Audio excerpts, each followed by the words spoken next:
heart. As thou hast been, thou forever wilt be. Great is thy faithfulness, great is thy faithfulness. Morning by morning, new mercies I see. All I have needed, thy hand hath provided. Great is thy faithfulness, Lord, unto me. Summer and winter and springtime and harvest, sun, moon, and stars in their courses above, joineth all nature in manifold witness to thy great faithfulness, mercy, and love. Great is thy faithfulness, great is thy faithfulness. Morning by morning, new mercies I see. All I have needed, thy hand hath provided. Great is thy faithfulness, Lord, unto me. Pardon for sin and a peace that endureth, thine own dear presence to cheer and to guide, strength for today and bright hope for tomorrow. Blessings all mine with 10,000 beside. Great is thy faithfulness, great is thy faithfulness. Morning by morning, new mercies I see. All I have needed, thy hand hath provided. Great is thy faithfulness, Lord, unto me. Amen. Amen. Thank you.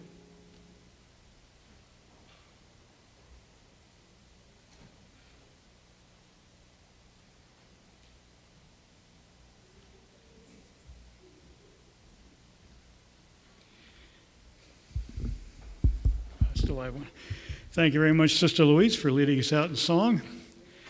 Now, at this time, as we open up our afternoon discussion, we'll first have our, this will be our Religious Liberty Legal Review. It'll be brought to us by Sister Mishael Pine. She's a lawyer who works for Pacific Justice Institute. And she's aware, and she's going to make us aware of so many cases that are now in different courts in this country that will have an effect on our religious liberties very soon. Mr. Mishael.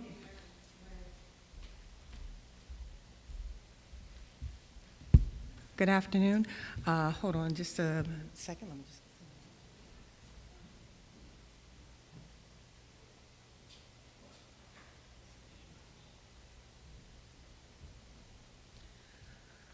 Okay, yes, I generally like to have some of my water nearby.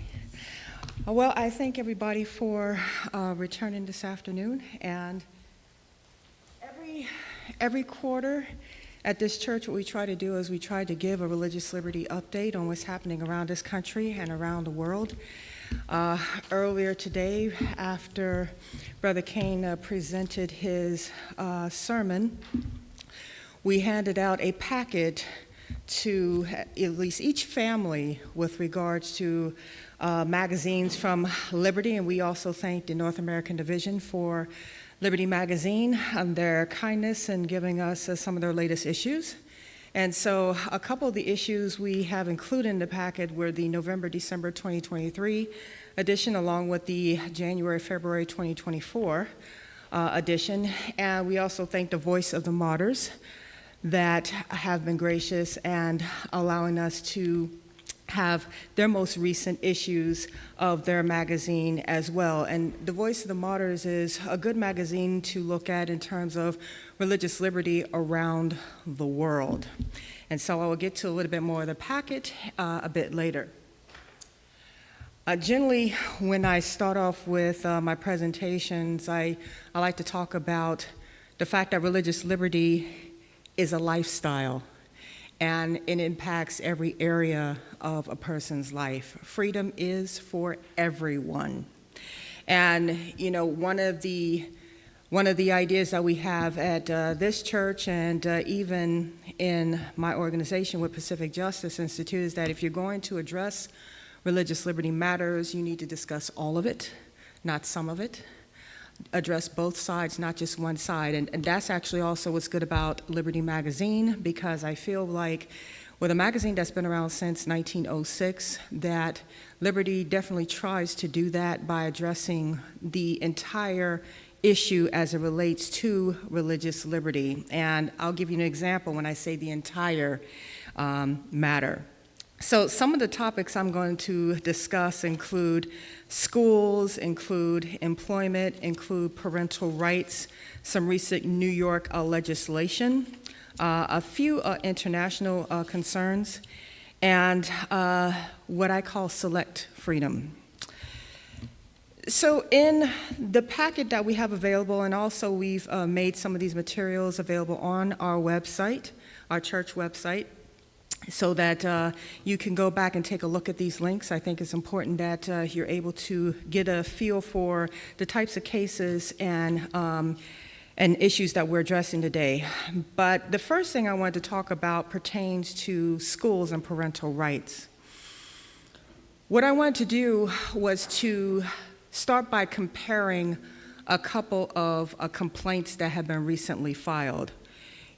Parental rights is something that PJI also addresses, and lately with some of our other offices around the country, we've been having parents contact us with regards to what public schools are doing when it comes to educating their children and gender issues. And it's a sad commentary on what is happening around this country. I have to say, here in New York, we have not had that many cases, but they're starting to come, and I will get to that in a bit. The first complaint that I wanted to briefly talk about, and my discussion is going to be fairly brief on some of these issues because there's a lot that's going on, and that's another reason why we try to give an update every quarter so that our church can be educated and our online community can be educated on what's going on in terms of religious liberty in this country and around the world. But I wanted to make a comparison, the first being a complaint filed by the University of Pennsylvania's Advocacy for Racial and Civil Justice Clinic that's fighting against bullying that's targeting minorities and the LGBTQ community. This complaint was filed, I believe it was in November of 2023, and the case involves harassment against gays, blacks, Latinos, and Asians. It's race-based harassment and sex-based harassment. The concern really expressed is over bullying of minorities and those in the LGBTQ community. Now, I'm going to compare that to private parents. This is another complaint, a complaint that was filed in the Western District of Michigan on the 18th of December. This is private parents fighting against public schools regarding parental rights and the ability to raise their children according to their sincerely held religious beliefs. This is a case where a young girl is experiencing some mental health issues. This case is called Dan Mead v. Rockford Public School District. This girl, like I said, was experiencing mental health issues. She was missing assignments and also having to go to the guidance counselor often. And the school started making decisions about this girl's education and started treating the child as a boy, addressing the child by a male name, all without notifying the parents. And the concern here is the removal of parental rights and how parents raise their children under their First Amendment right to exercise their faith in the upbringing of their child. Now, let me just give you a couple of my thoughts here. When you compare both of these cases, and these cases are long, one is 44 pages, the other one is 77 pages, and so I'm just kind of giving you a brief on what both of these cases are about. There are several other cases that are just like both of these, but these are two of the most recent cases that have been filed. Let me start by saying bullying in any way, shape, or form is wrong. It is wicked. It's not of God. God is not into harassment. No child should have to experience that. No child should have to endure any type of harassment. And at the same time, though, the public school district has no right to tell a parent how to raise their child, especially if they're raising them according to the admonition of the Lord. Parents have the right to know what their children are being taught in the schools, the type of instructions they're receiving, and if there are any health issues that the student is facing. And these days, we're hearing more reports from parents stating that their children have been involved in certain after-school activities without parental consent.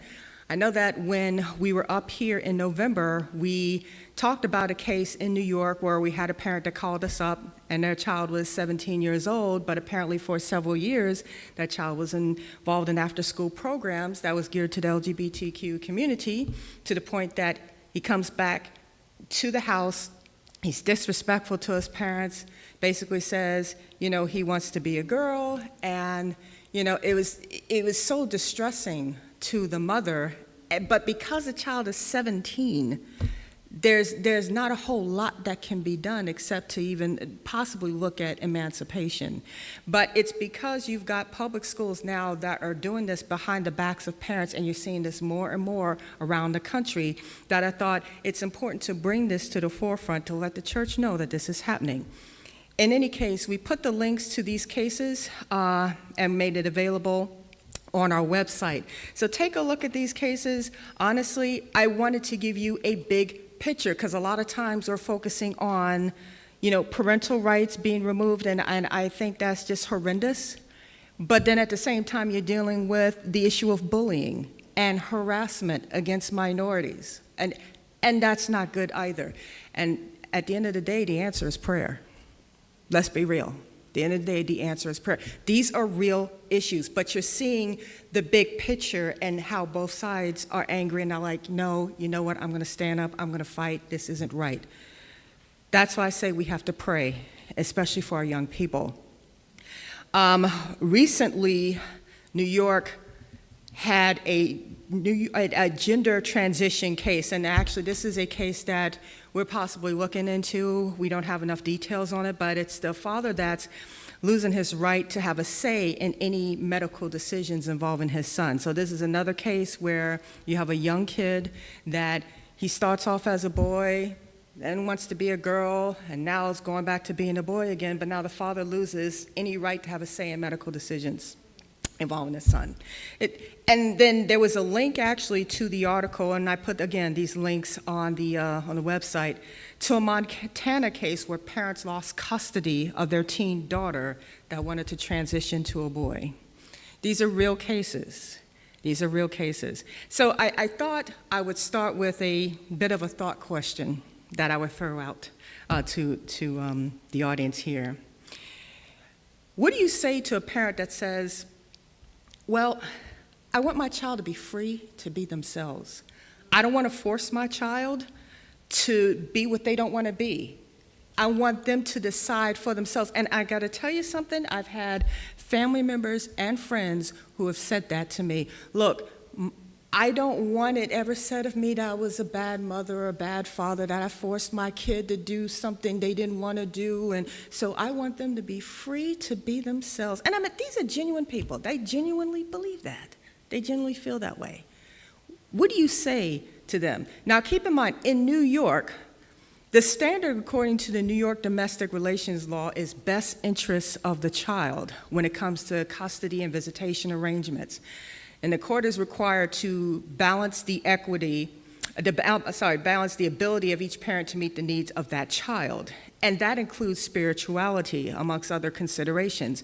And this past week, my colleague and I were in New York, and we were dealing with a child custody visitation issue. And it's never easy. It's never easy being in family court, and you you're just hearing just the tension and watching the struggle amongst parents. And I mean, the kid loves both parents, and they're just having to fight between the two. That's never easy to see. It really isn't.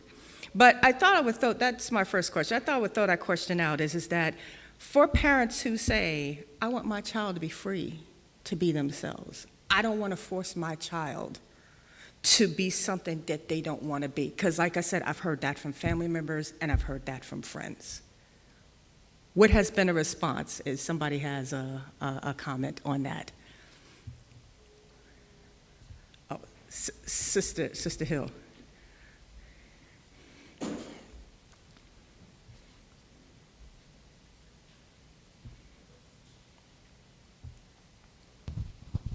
I hope I don't get canceled on YouTube for saying this. But I think it depends on the age of the child. As parents, we are nurturers. Mm-hmm.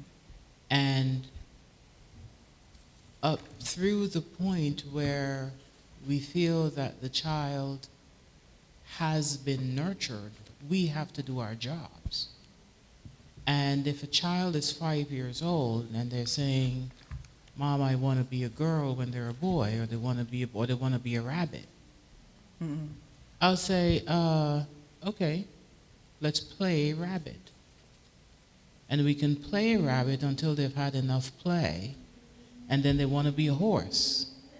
And then we'll say, okay, let's play horse. And we can play until they are at the age where we can no longer nurture effectively. Mm-hmm. And then they can be whoever they want to be. But until that point, we have to have, as parents, you have to have the ability to nurture. And having a 5-year-old say, I want to spend the rest of my life being a horse, is not nurturing for me. Amen. Amen. I like that response.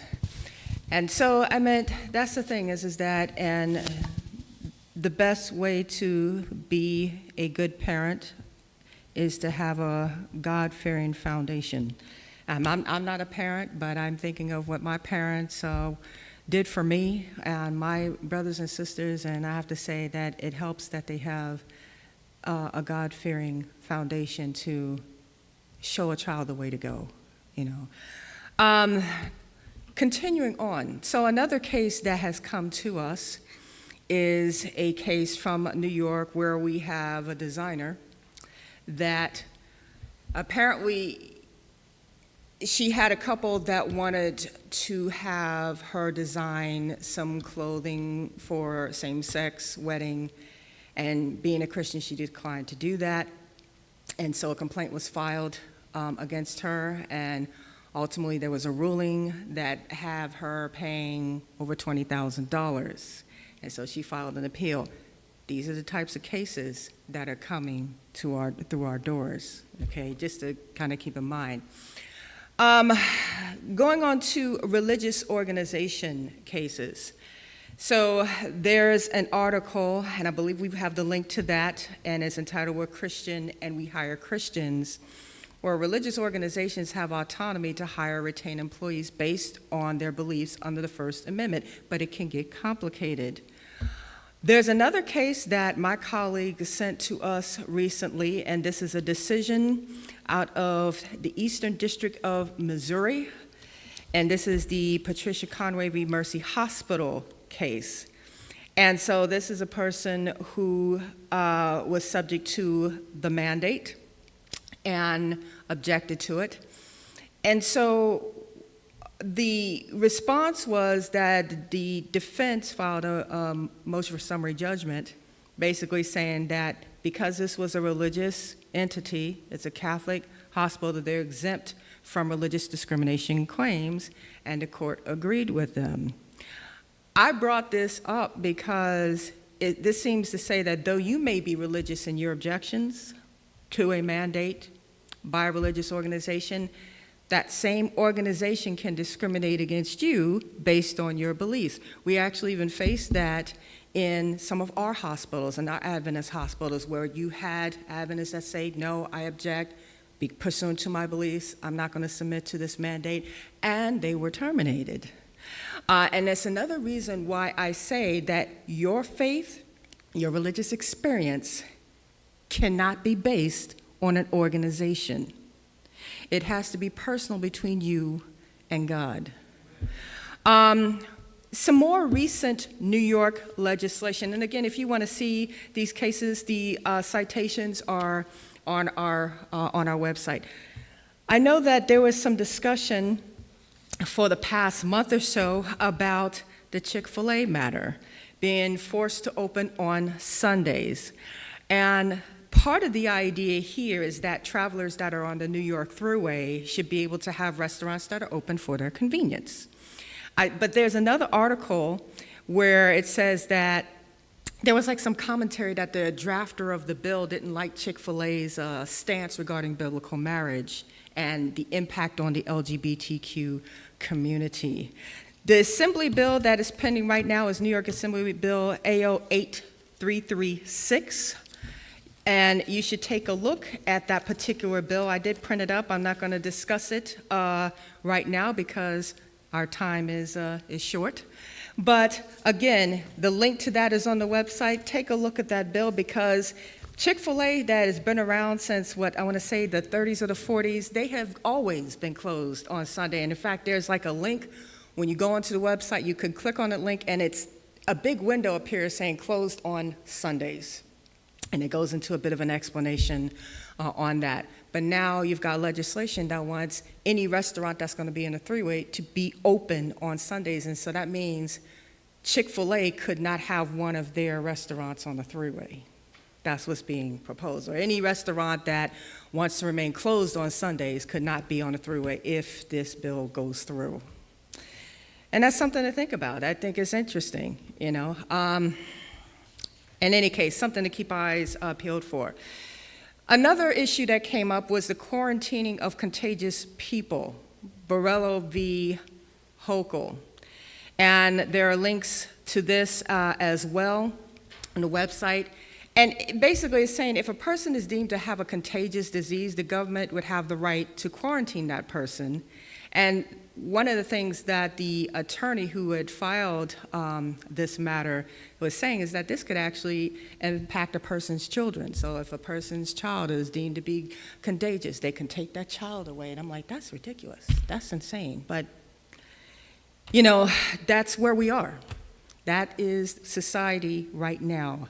Take a look at that case, Borrello v. Hochul, and the links that I have put up there about this matter because that's real. We know that when the pandemic hit, I feel like the city was shut down, and since then it has not been the same, in my opinion. I know when I came here in 2005, going to Times Square was just constant, busy. Going to, downtown World Trade Center. The quietest time was on Sunday morning at like 7 a.m. You'd see a car here and there, and I'm like, why can't it be like this all the time? But then after the pandemic hit, it's like the city is getting back gradually, but it's not the same. It's not, and that's obvious. You can see that. People don't like being cooped up and being forced to stay inside, indoors. And it's like, well, who makes the determination that I'm contagious? What is the parameters for being contagious? How is it that the government can say, oh, you're contagious, I'm sorry, you gotta stay in your house for five days and then we'll reevaluate. Anyways, I will not go there. All right, go ahead. And I'm still, and some of these things are still fluid. We're still learning. I'm still learning. So, hopefully I can answer the question.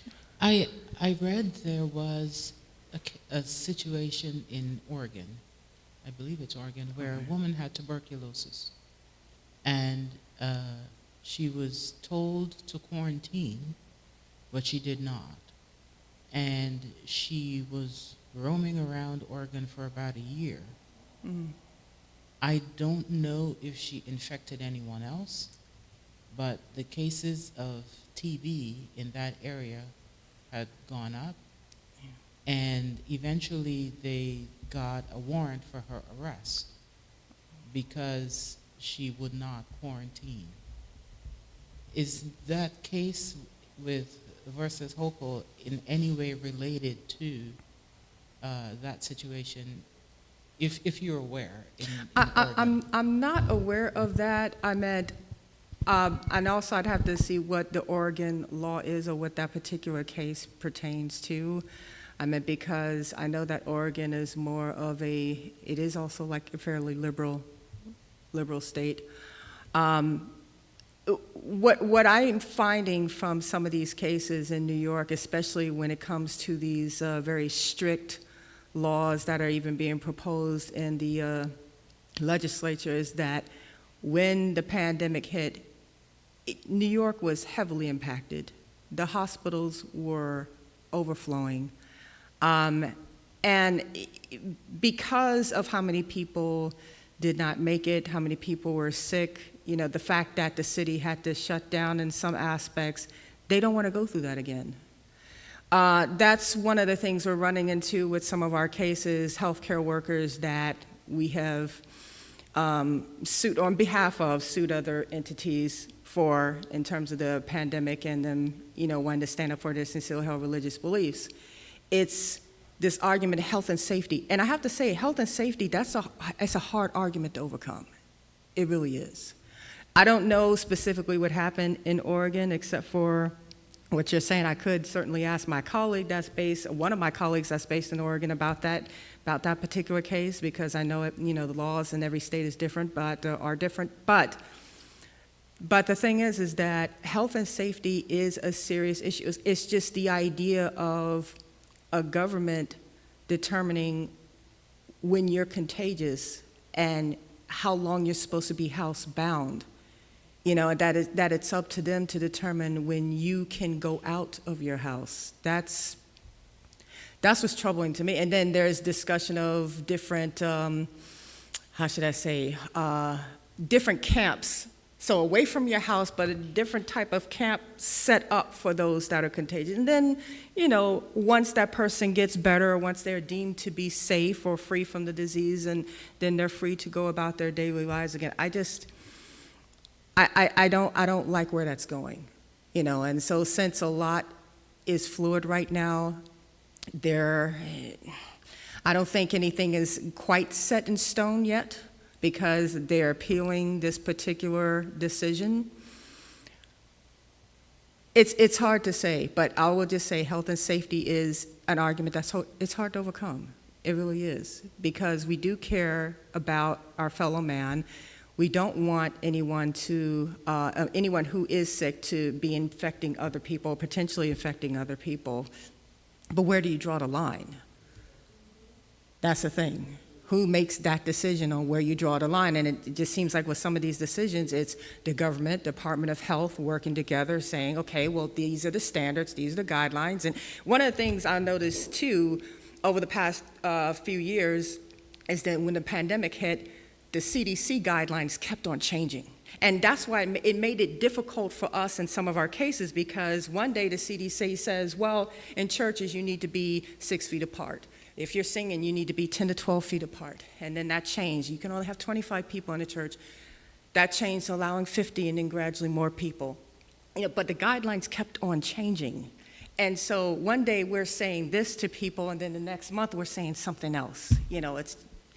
That's what partially made it difficult.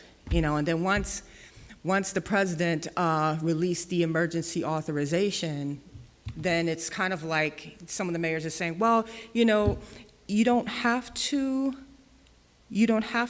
have the treatment. It's up to the companies.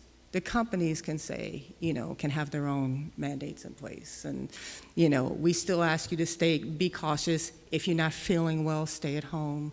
Don't go to stores or what have you, So it's not as strict. And perhaps Sister Eva could probably talk a little bit more on that.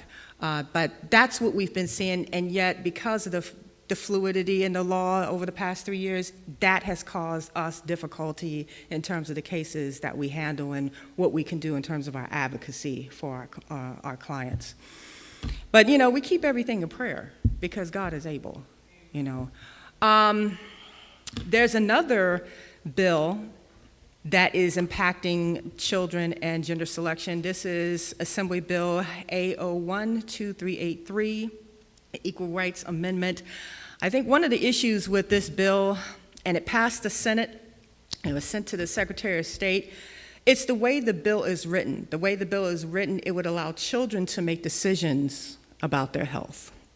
The way the bill is written, okay, is Bill A1283, and the companion is Senate Bill S108A, okay? These links are also going to be on the website, but these are things to pay attention to. Reading the language of these bills would allow children to make decisions about their health, okay? In terms of the international concerns, this is an article that just came out on Valentine's Day from CBN, where the London police threatened to arrest more Christian street preachers. Now, also take a look at your Voice of the Martyrs magazines, because that gives you additional examples of what's happening internationally. But the reason I brought this out is because even though we in New York have not dealt with street preachers being arrested, my other colleagues have. And that's been a real issue. And the issue has been, are you on public property versus private property?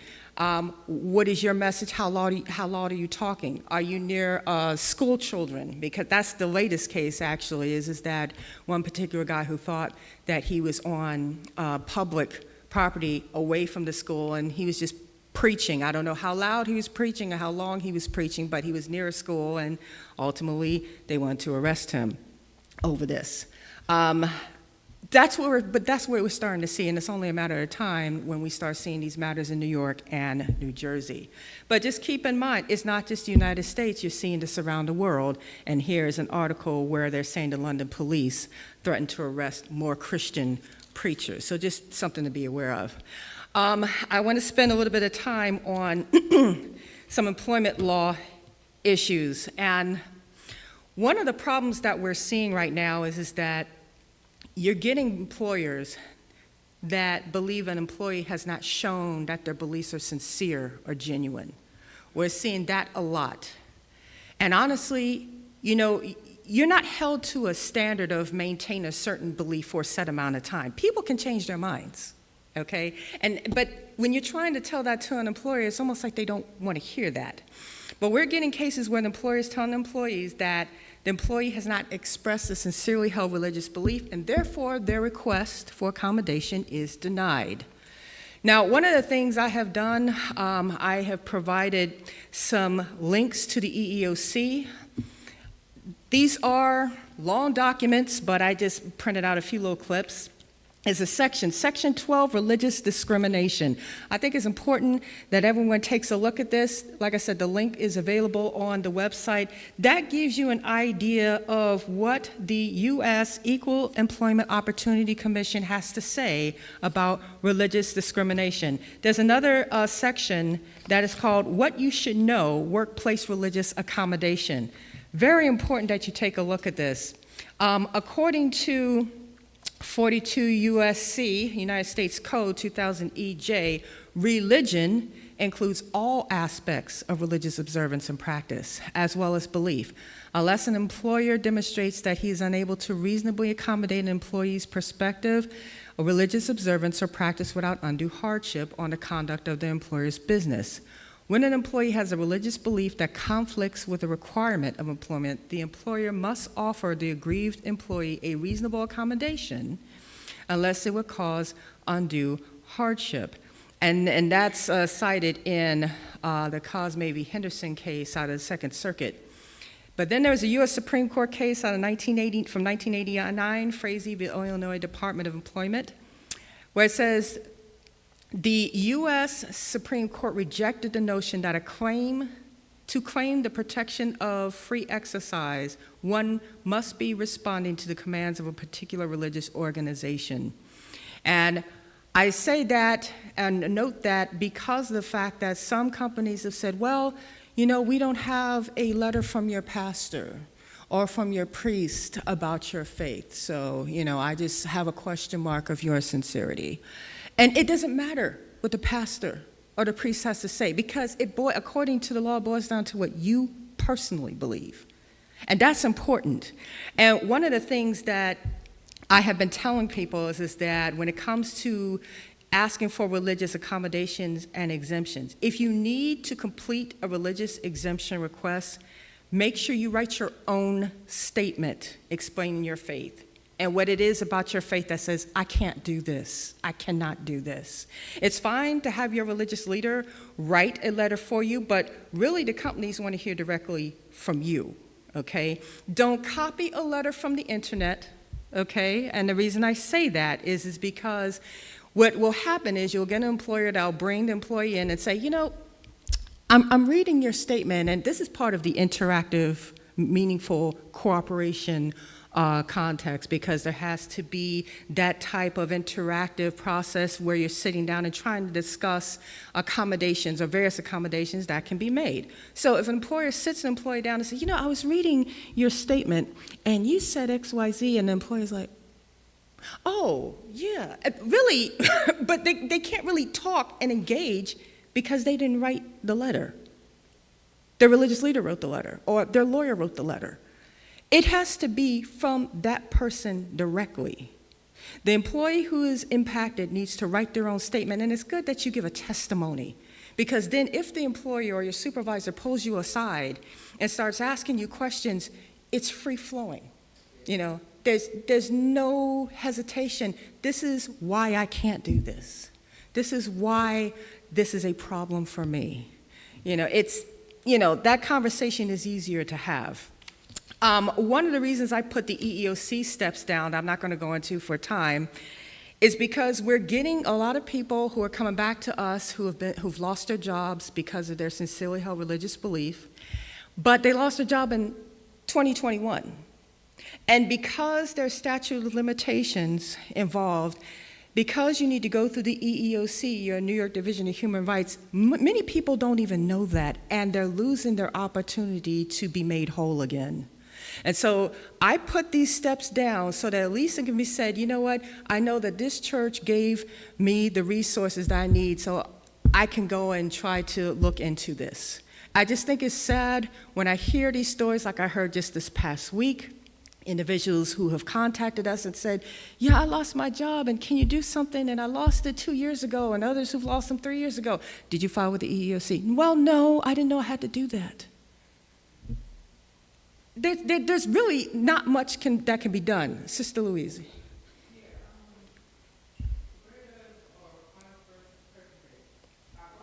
Lawyers. I'm sorry. Yeah, where does our conference lawyers stand on this? Because years ago, I had a confrontation like that with my boss because she wanted me to work on Sabbath. And I told her my religious belief, and she said, well, you know, this is it, and so on. So I prayed about it. I said, this is not it. So I went to a pastor that was there, Pastor Sackinger, and he gave me a letter, and he said, give this to her, and if she doesn't comply with that, then I'll take it to the conference, to the lawyer, because, you know, they can say more concerned. So I want to know, where does our conference lawyers stand at this point in defending the members of the church? Well, my understanding is that, you know, after you've gone through the process of talking to your pastors, talking to your local elders, that you start with the conference lawyer. Because before you get to the GC lawyers, you start with the conference first, and then you go to the union and make your way up. But sometimes the conference lawyers aren't available.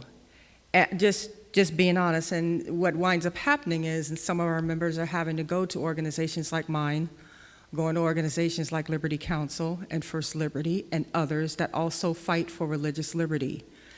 So the ideal thing would be for the conference lawyer to be able to handle it, but we don't know what their caseload is like, we don't know their availability, and unfortunately, when it comes to employment matters, when discrimination hits, the clock starts ticking. And you need to have something done immediately, and especially, for example, when you believe that discrimination is taking place at your job, religious discrimination, you need to contact the EEOC immediately. What you could do, and it depends on the company too, if you feel like the company has a mandate in place that you cannot, based on your faith, agree with, so let's say it deals with Saturday worship, Sunday work, so forth, that you need to talk with your supervisor at the job and say, because of my sincerely held religious beliefs, I cannot do this. And it should be in writing and really go into detail on that. It's great for you to have a letter from your pastor, elder, it cannot hurt, but they really need a statement from you explaining it. And it'd be better if you're making a statement, don't just give a one-liner. I'm a Christian, I don't believe in this, the end. That's not gonna work. I'm just telling you, just in our experience, that's not enough. Because when you're going to the EEOC and they're wanting an explanation on what happened, you told them you couldn't work on Saturday. Did you talk about accommodations? Unless, if you don't have a paper trail detailing the steps that have taken the people you've talked to and so forth, it's going to be difficult. But with the conference president, yes, if they're available to help you, that's great. But I'm just saying that many, many times what winds up happening is that people have been going to, other Adventists have been going to Pacific Justice Institute, Liberty Council, Beckett Fund, all of these nonprofit organizations that have done an amazing job in helping people fight for their religious liberty rights. Amen. I just want to say the result of that was that I took the letter to my boss, and she read it, and she asked me to explain something about the Sabbath. I explained it, and in prayer with others, she called me in and she said, "You're a valuable worker, and we'll keep you. You'll have every Sabbath off." Amen. And saying that's meaningful cooperative dialogue, which is what is necessary. The interactive process, meaningful cooperative dialogue. You already gave a proposed accommodation. You and your supervisor sat down and talked about it. In certain situations, and with some of my client cases, that has not been the case. But at least that worked for you. But that's ideal. That's the ideal way. After you have written out why, based upon your faith, you can't do certain things or work or what have you, that you sit down with the supervisor and explain, have a dialogue, but that came from you too. So the supervisor didn't have to wonder if you wrote that, if that came from you personally or someplace else. So that's why, these things are important. But a lot of people don't even know to do that. They don't know that they need to write a letter or to try to talk to their supervisor. Some of them are scared, they're afraid. They've been at the job for 10 years, I don't want to lose it. So I'm just gonna go ahead and just give in, That's what we're seeing too. And I feel like that doesn't have to be, but in any case. I know time is moving. One of the things I wanted to talk about briefly is select freedom, okay? Select freedom, and Brother Hill, if you can get these two videos ready. So a couple times I've been up here, I've talked about the fact that religious liberty is for everyone. Whether you agree with a person's faith or not, they're entitled to their freedom. What I think is frightening is the fact that some faiths are given more leeway, more leniency than others, and you're about to see an example of that. Let's show the Adventist group. Yes. This is at Davos. Do you believe that there may be a little bit of a evil or satanic thing in Davos? I think a lot of people around the world look at Davos as a very dark place. I think wherever liberty of conscience is threatened, there is a demonic something behind the curtain that we're not seeing, whether the people know or not. I've been for Rebel News in Davos, Switzerland, here for the WEF. As we're walking past the Ukraine House back again for the third year in a row, we noticed what looked like counter-terrorism police pouncing on a group of 3.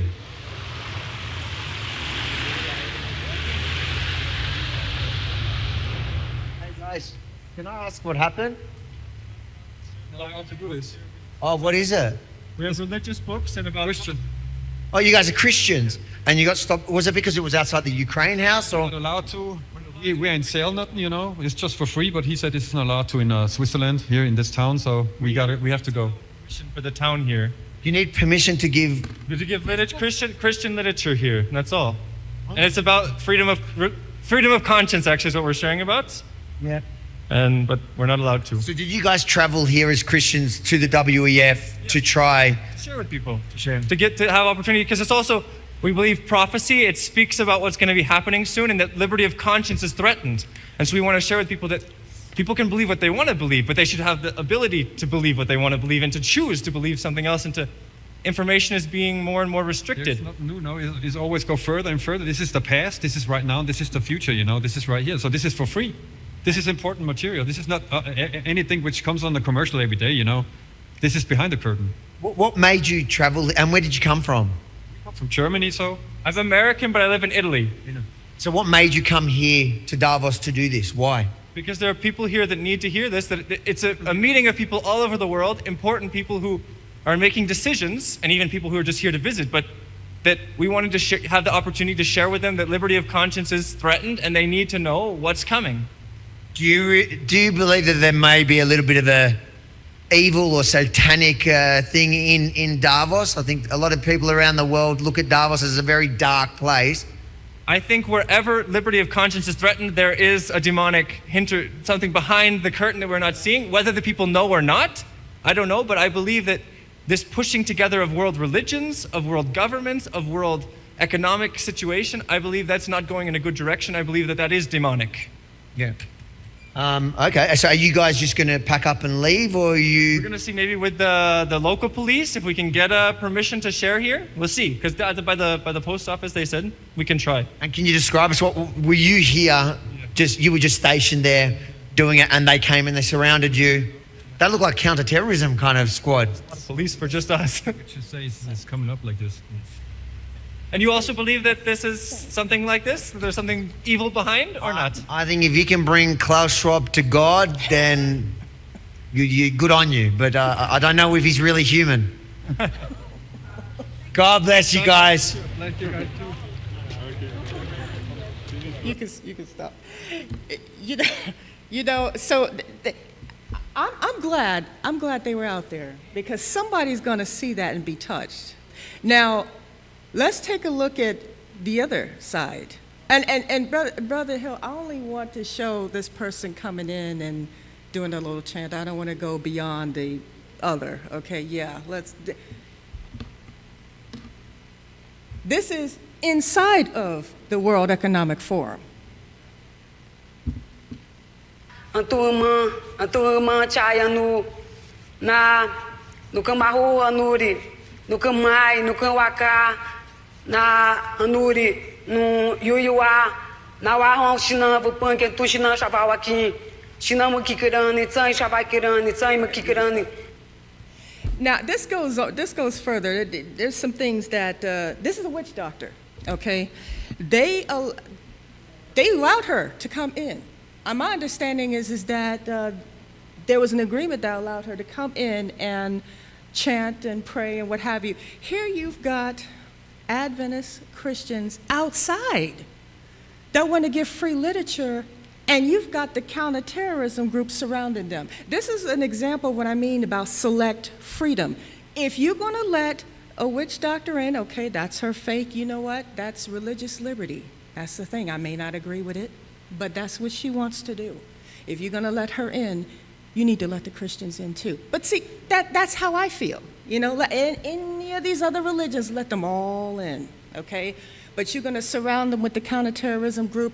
we need to be praying for our brethren around the world, and that's another reason why I try to give you some of these magazines, especially from Voice of the Martyrs. There's several other organizations that talk about religious liberty and persecution around the world, but you're seeing it, and this is something that just happened. This is live, okay? I'm about to close. I want to talk briefly about Christian nationalism, Project 2025.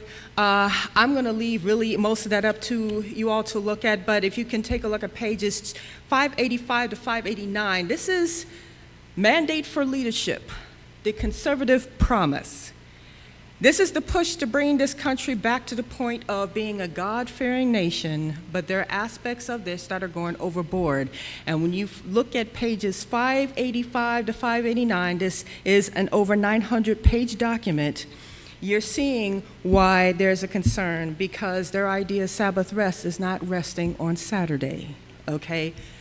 Take a look at this, and if Brother Hill can cue up that next video from Scott Ritzema on Christian nationalism, you'll see what I'm talking about. There's a link. There should be a link on it also. But this is what it's called. Hey guys, I hope this 6 minutes from a religious liberty and current events message I did recently is thought-provoking. And at the end of this, I want you to post in the comments, do you agree that we should stop calling this movement Christian nationalism? Start referring to it as so-called Christian nationalism. Take a look. Tell me what you think. So, Christian nationalism. When somebody, okay, let's start with in prophecy. What is the second beast of Bible prophecy? United States, and it is a lamb-like beast, right? It's lamb. What is a beast in Bible prophecy? Daniel 7, verse 24. A beast is a nation. Okay. What does the lamb represent? Jesus. So, a lamb-like beast. The lamb represents Christ. The beast represents a nation. A lamb-like beast is a Christian nation. Now, be careful with that. What do we mean by that? Yeah, you gotta get the definition of Christian nation right. Christian nation. Let me ask you, what does it mean to be a Christian? It means to be Christ-like, to follow Jesus' teachings. One of his teachings is, you have heard that it's not you have heard. You know that the rulers of the Gentiles lord it over them. This is Matthew 20 verses 22, I think, or 22 verse 20. You know that the rulers of the Gentiles lord it over them, and their high officials exercise authority over them, but not so with you. So if you are a Christian, as an individual or as a nation, you will be one that doesn't lord it over your fellow man, right? So a Christian nation, biblically defined, would be the one that the earth helps the woman. It opens itself up as a refuge for the oppressed. It doesn't oppress. So the nation prophesied in Revelation 13, which is the lamb-like beast, we know is America.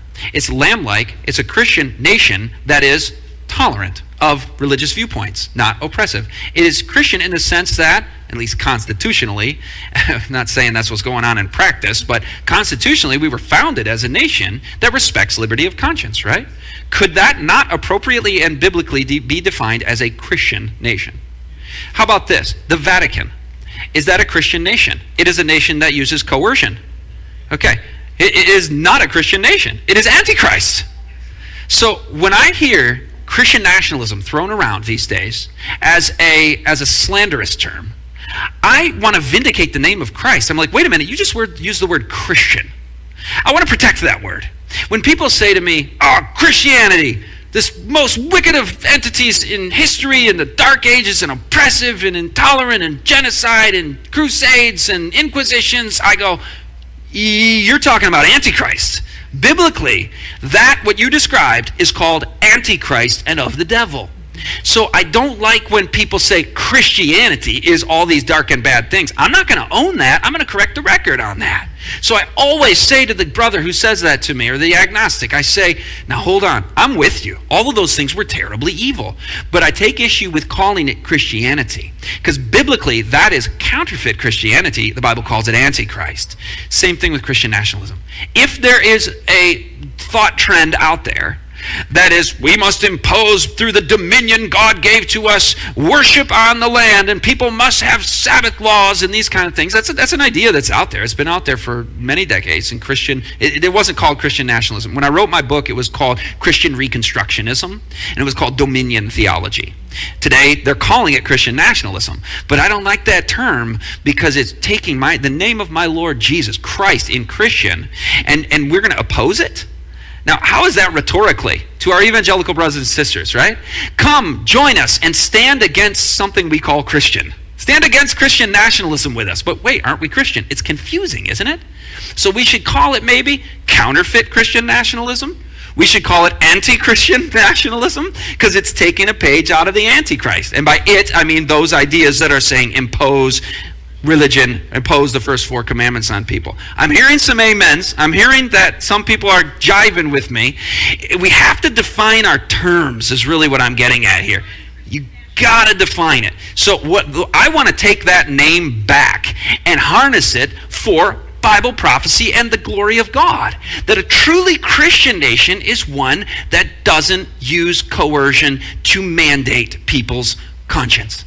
Amen. That's a really actually Christian nation, a lamb-like nation where the earth helped out the woman in Revelation 12. But what's masquerading these days as Christian nationalism, and many of our religious liberty people are like, Christian nationalism is bad. Christian nationalism is bad. They're correct that it's bad, but we should not let it be called Christian anything. But what it is basically we divide the commandments and recognize the division between the first 4 and the last 6. The first table and the second table. This is what I was saying earlier from Roger Williams. We say, more power to you. Protect all life under the 6th commandment. Deal with marriage contracts in a beautiful and human way, not in the perverse ways of today. Marriage contract, adultery, etc. No stealing, no looting, right? Order in society is established through those last 6 commandments. But the first 4, the government has no business respecting establishment of religion or prohibiting the free exercise thereof. These guys, under whatever name they call themselves, I called it dominion theology for years, these guys say, no, it's all 10. And yes, we can't technically compel the conscience, but we can create the circumstances in society where they will be more likely to make good choices, and those circumstances are through Sabbath laws. I was literally just listening to a book today on the drive here called The Case for Christian Nationalism by Wolf. And he says Sabbath laws are just laws because they create the circumstances where people can choose to keep the Sabbath, meaning Sunday. So anyway, that's the Christian nationalism spiel. What do you think? Should we stop saying Christian? And you see, and the thing is that the concern is that ultimately this here is not going to be tolerant of true Christianity. Scott Ritzema said it best. I can't top that, and that's one of the reasons why I wanted to show that video. And in connection with that, I mean, there's a series of different articles that have come out recently about promoting Sunday worship. They're saying it's Sabbath. We know that true Sabbath is on Saturday. I do want to end with this here, and first I was going to end with this poem that's called Afraid of What, but I thought I'd change it to Helen Steiner Rice's poem, This Too Shall Pass. And she says, if I can endure for this minute whatever is happening to me, no matter how heavy my heart is or how dark the moment may be, if I can remain calm and quiet with all the world crashing around me, secure in the knowledge God loves me when everyone else seems to doubt me, if I can but keep on believing what I know in my heart to be true, that darkness will fade with the morning and that this will pass away too, then nothing in life can defeat me. For as long as this knowledge remains, I can suffer whatever is happening, for I know God will break all of the chains that are binding me tight in the darkness and trying to fill me with fear. For there is no night without dawning, and I know that my morning is near. And what I say is that, you cannot be afraid. I sometimes run into colleagues when I'm dealing with some of my cases, and they're saying to me, oh, you're going up against the big guns of big law, and, these lawyers went to Harvard, Yale, and Columbia, and I'm like, honestly, I don't focus on that. I really don't. I focus on my objective, which is being a zealous advocate for my client. And as long as I am doing what the Lord has asked me to do, I rely on his power, and we continue on. So thank you all so much for being here, and I hope that you will definitely take a look at our website and get some of the rest of the resources that we have provided.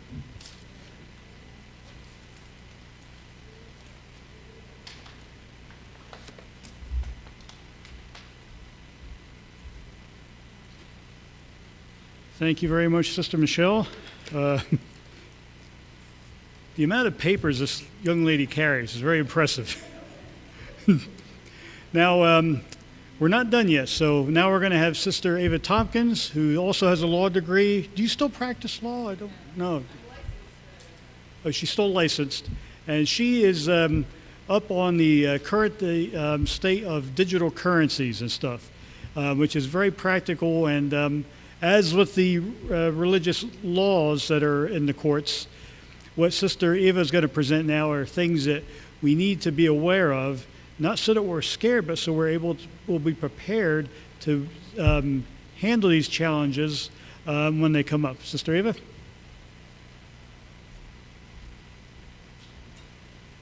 Thank you very much, Elder Kane. I appreciate it. Good afternoon, church. Make sure this-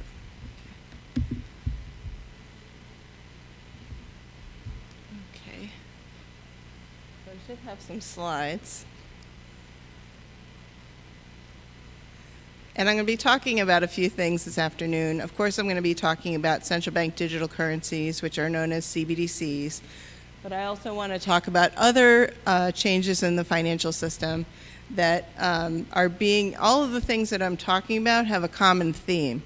How can the financial system be used to constrain your behavior, to control you, to discourage you from behaving in certain ways that the government might find unfavorable? So that's what I'm going to be speaking about today. Yes. So this is a simple disclaimer. I'm going to ask the church to post all my slides so that anyone has access to them. They'll be posted on the church website. I'm not giving legal advice. I'm not giving financial advice. This is for educational purposes only. This is the extent of that. And so right now, the first issue I'm going to talk about is how banks are targeting religious entities in a trend of debanking. And incidentally, this isn't just religious organizations or people on the basis of religion. There are other people, high-powered and public figures, who have been debanked as well because they've said something that goes against the mainstream. So one example is Farage. Another is Dr. Joseph Mercola was debanked by Chase. All their accounts were pulled by Chase. So, but these cases that I've highlighted are on the basis of religion because this is Religious Liberty Day. So Timothy II Project International is a US-based nonprofit organization that trains pastors and church leaders in 65 countries in some of the poorest regions all around the world, including impoverished areas of South Africa, Asia, and Africa. In November 2020, Bank of America closed its 9-year-old account because the ministry was, quote, operating a business type that we have chosen not to service, but they didn't give any kind of reason or offer any form of appeal. The next case involves Indigenous Advanced Ministries, a Tennessee-based nonprofit that supports orphaned and at-risk children in Uganda and educates vulnerable children and prisoners. It bolsters Christian families and provides vocational training. On its website, it indicates that it promotes pro-life values and that marriage is between one man and one woman. In April of 2023, Bank of America told the nonprofit that it was operating a business type that we've chosen not to service at Bank of America. And its accounts, 2 of which had been maintained for 8 years, would be closed within 30 days. In May of 2023, Bank of America sent another letter stating its risk profile no longer aligns with the bank's risk tolerance. The sudden closures of their accounts left the ministry scrambling and disrupted their planned Uganda mission trip in June of 2023 and temporarily impacted salary payments there. So this is a real concern.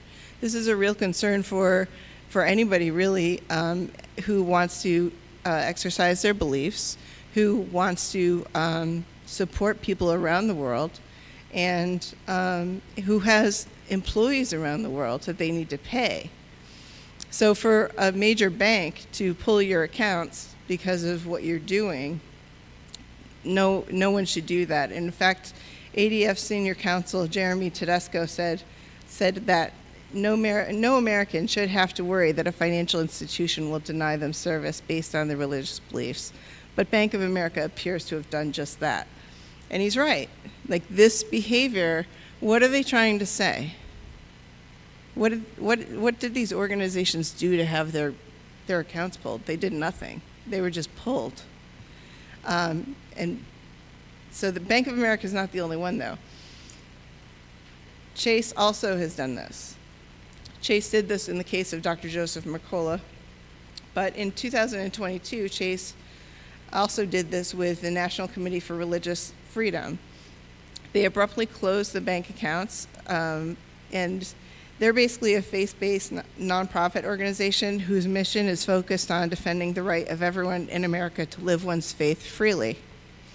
It's led by Sam Brownback, a former U.S. ambassador at large for religious freedom. Chase also, on July 7th, 2021, did the same thing with the Family Council. And they said, unfortunately, we can no longer support your business. We wish you all the luck in the future, and hopefully you find a processor that better fits your payment processing needs. So this was a payment processor that was owned by JP Morgan Chase that wouldn't service them any longer. There's other reports of religious discrimination by banks. In early of March 2023, a Christian podcaster, author, and preacher, Lance Wallnau, shared that Bank of America closed his ministry's accounts. Another case involved a motivational speaker and evangelist, Nick, I can't pronounce his last name. He told how his bank account had been closed in 2019 without a warning, within 16 weeks after he had spoken out against the innocent killing of unborn babies. He's now creating his own bank called Pro-Life Bank. And then there was a pro-family Ruth Institute that lost its payment processor after being targeted by a hate group, targeted as a hate group by the Southern Poverty Law Center. So this is a trend that we're seeing. They're debanking organizations, or the major banks or these payment processors are choosing not to service groups that have either a certain set of beliefs, want to promote those beliefs, want to act on those beliefs, or want to challenge, the mainstream message. So the next thing I want to speak about is central bank digital currency. Central bank digital currency is a way that if they want to exercise financial control against you, they could do it so much more efficiently with a central bank digital currency than merely yanking your accounts. Because with central bank digital currency, your bank is the federal government, essentially. And right now, if Bank of America yanks your accounts, you can go down the street to TD Bank, or you can go down to Citizens Bank, or you can go down to another bank and open an account. But what happens when the government doesn't like, when the government's your banker and doesn't like what you're doing? Well, we'll see what happens. So I write a Substack. Many of you know I write a Substack called Revelation 13:17, CBDCwatch.com, and it's based on I write about current events in light of Bible prophecy. And Revelation 13:17 is the focus, because that verse says, "And that no man might buy or sell, save that he had the mark or the name of the beast or the number of his name." So how could they do that? How could they prevent you from buying or selling? The way they could do that is through CBDCs. Central bank digital currency is fully programmable, fully traceable, digital currency that's centralized and distributed by a government or its central bank. It's basically a programmable central bank issued digital version of that country's fiat currency. Because it's centralized to one authority, as opposed to being decentralized, it's fully controlled and programmed by the authority that issues it. That means the government can surveil all your financial transactions and control when, where, and upon what you can spend your currency. That's how they can more efficiently control your behavior through financial means. Because CBDC must be issued to digital wallets, those digital wallets have to be tied to digital IDs. Therefore, by their very nature, they will not be anonymous. And CBDCs give the central banks and their intermediaries the ability and power to monitor all your transactions, to surveil all your transactions, to control, approve, or deny any individual's financial transactions. Therefore, CBDC, through programmability, may be used to enforce policies or otherwise be weaponized to manipulate or control people's financial activities and behavior. With CBDCs, the government would have the authority to decide and the power to enforce how you may or may not spend the CBDC that is assigned to your digital wallet, which would be tied to your digital ID. CBDCs are designed to financially constrain the user in any way that the government wishes to constrain the user and to elicit whatever behavior it wants from the user. And it's not just me saying this. There's a video that I've written about, I have on my Substack also, where this gentleman, who is the general manager of the Bank of International Settlements, he said this in October 2020, describing the difference between cash and digital currency. He said, the central bank will have absolute control on the rules and regulations that will determine the use of that expression of central bank liability and will have the technology to enforce that. Now, when he's talking about the expression of central bank liability, when the central bank issues you the currency, that's a liability on the central bank, so that's what he's talking about there. They'll be able to enforce how you use the currency that they issue you, what you can spend it on, if you can spend it, how you can spend it. There's a video also on YouTube by Steve Forbes where he talks about this, and he basically said, he in fact said, government digital cash is a formula for tyranny for this very reason. So what's freedom? True freedom is financial freedom, the freedom to conduct whatever financial transactions you choose to conduct, to spend your money as you choose to spend it, to give to the charities of your choice, or to save as much of your money as you deem appropriate. The difference between cash and CBDC is cash transactions offer secrecy. People can use cash to make transactions without leaving a paper trail, which is a fundamental right in a democratic society. Cash doesn't expire. Cash is not dependent on electricity or network coverage. You can use cash when the power is out. Cash is physical. You can hold it in your hand. And when you hold cash, you have cash. Central bank digital currencies have no privacy. You would have no privacy in any financial transaction in which you use central bank digital currency because they can monitor exactly what you're spending it on. They'd be fully traceable, meaning every transaction would be recorded and monitored by the central bank. This would allow central banks to surveil and control financial transactions in ways that were previously impossible. This gives the government the ability to surveil all of your behavior with money. The currency is programmable, meaning that the government or the central bank will set the rules as to how, when, where, and on what the currency can be spent. If the government wanted to outlaw or restrict the sale of guns, it could program the currency not to work with respect to guns. If the government wanted you to reduce your carbon footprint, it could restrict the currency so that you couldn't purchase more flights, more gas, meat, anything, although, most Adventists don't eat meat. We like to fly, don't we? We like to go places. We like to travel. Your travel could be curtailed if they deem that you're traveling too much. We live in a consumption-based economy. If the government decides the consumer spending numbers are not good enough, they could put an expiration date on your currency so that you would have to spend it within 30 days or some other period before it evaporates. You'd have to convert it to goods. And this is a feature that they like because they want to control the money supply, and it's so much easier for them to control the money supply if there's an expiration date on the currency.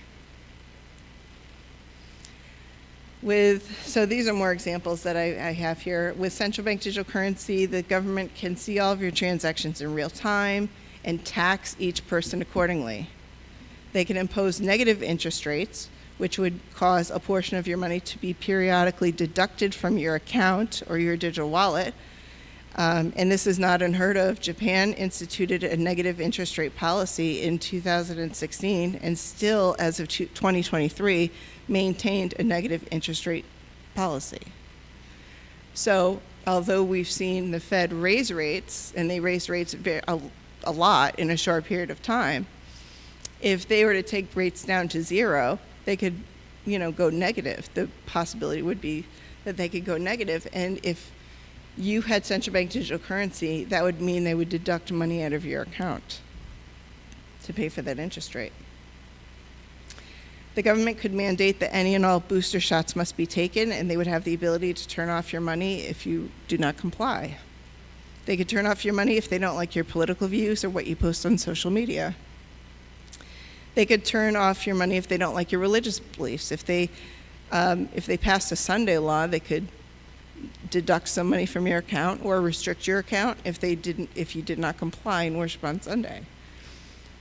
So the CBDC could really be programmed to elicit whatever behavior the government wants to see from you. The CBDC could be programmed to expire within 30 days, as I mentioned earlier, and your money could be programmed so that it cannot be used to buy certain foods, goods, or services if they deem your carbon footprint or carbon score is too high. This was great. This came out since my last talk at the Village SDA Church. And I posted this video on my Substack. Neil Kashkari is the president of the Federal Reserve Bank of Minneapolis. And he was asked in an interview what he thought about central bank digital currency. And he basically said that it doesn't solve any problems. Other than enable central bankers to monitor all your transactions, impose negative interest rates, and deduct taxes directly from people's accounts in real time. And I'll show you exactly what he said. He said, I keep asking anybody at the Fed or outside the Fed to explain to me what problem this is solving, referring to central bank digital currency. He goes, I can send anybody in this room $5 with Venmo right now. And then there was laughter in the background, and he said, right? No, seriously. So what is it the CBDC could do that Venmo can't do? And all I get is a bunch of hand waving. Well, China's doing it. Well, I can see why China would do it, he says. If they want to monitor every one of your transactions, you could do that with a central bank digital currency. You can't do that with Venmo. If you want to impose negative interest rates, you could do that with a central bank digital currency. You can't do that with Venmo. If you want to directly tax customer accounts, you could do that with a central bank digital currency. You can't do that with Venmo. So I get why China would be interested, but why would the American people be for that? The answer is the American people would not be for that if they understood it, if they understood what central bank digital currencies are and how they would affect your daily life. You would not be for it, which is why you're not hearing about this. You're not hearing the media really talk about this or explain any of these things to you. So central bank digital currencies are being explored and tested and developed worldwide. According to data from Atlantic Council, 130 countries now are exploring or developing a CBDC. 60 countries are in the advanced phase of exploration of a CBDC, and to date, these countries have launched their own retail CBDC. And those countries are Nigeria has the e-Naira, Bahamas has the Sand Dollar, Antigua and Bermuda and some of these other Caribbean countries have D-Cash, and Jamaica has the JAMDEX. As of December 2022, all G7 economies had entered the development stage of OCBDC. China's pilot was expanded last year, and a 2022 survey conducted by the Bank of International Settlements said that 93% of the 86 central banks it surveyed had or were developing CBDC. It was projected that there could be 15 retail CBDCs publicly circulating by 2030. And so when I was at the Village Church in January, this map is from cbdctracker.org, and this is what their map looked like. And this information had last been updated in December 2023. So I checked just last week, and it's changed a little bit. And they put the United States was, let's go back to the map, the green areas are research phases, the purple areas are proof of concept phases, which means advanced research phase, and the orangish, beigeish areas are pilot programs. So China, India, they're in their pilot program. Well, they moved the United States into the proof of concept phase since December 2023. So we're getting closer and closer, and there's other areas of this map where it's changed also slightly as well. Here's a list of countries where CBDCs are in their pilot program stage. And this is just looking at retail CBDCs only. There's two types of CBDCs. There's wholesale CBDCs, which we're not really concerned about from a standpoint of religious liberty, because that's just currency that's passed between large financial institutions and cross-border settlements and such. Retail CBDCs are CBDCs that's made available to consumers in their wallets and their digital IDs. Those are the ones where they can restrict your rights. So that's why I'm looking at retail only.